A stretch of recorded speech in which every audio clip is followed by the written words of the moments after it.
Hyderabad municipal corporation کی جانب سے لطیف آباد میں ترقی کا ایک اور سنگی میل عبور کر لیا۔ پاکستان پیپلز پارٹی کے عوامی خدمت کے ویژن اور میئر حیدرآباد کاشف علی شورو کی قیادت میں لطیف آباد کی سڑکوں کی بحالی کے لیے پہلے مرحلے میں پیور بلاکس کی فراہمی کی تقریب منعقد ہوئی۔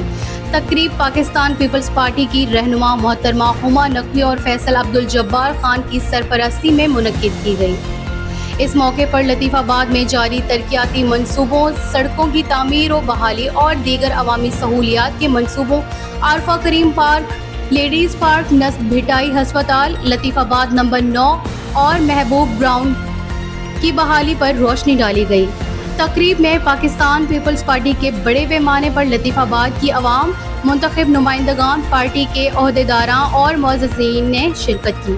میئر حیدرآباد پورے حیدرآباد کے ہی لیے ترقیاتی کام کر رہے ہیں۔ لطیف آباد کی عوام کے لیے یہ اقدامات جاری کیے جا رہے ہیں اور مسلسل یہاں پر ترقیاتی کام ہو رہے ہیں۔ میں شکریہ ادا کرتی ہوں پاکستان پیپلز پارٹی کے چیئرمین بلاول بھٹو زرداری صاحب کا، صدر پاکستان آصف علی زرداری صاحب کا، اور میں شکریہ ادا کرتی ہوں ادیب فریال تالپور صاحبہ کا، بی بی آصفہ بھٹو زرداری صاحبہ کا، وزیر اعلیٰ سندھ مراد علی شاہ صاحب کا، اور میں بالخصوص شکریہ ادا کرتی ہوں ادا جام خان شورو صاحب کا، میئر حیدرآباد کاشف شورو صاحب کا۔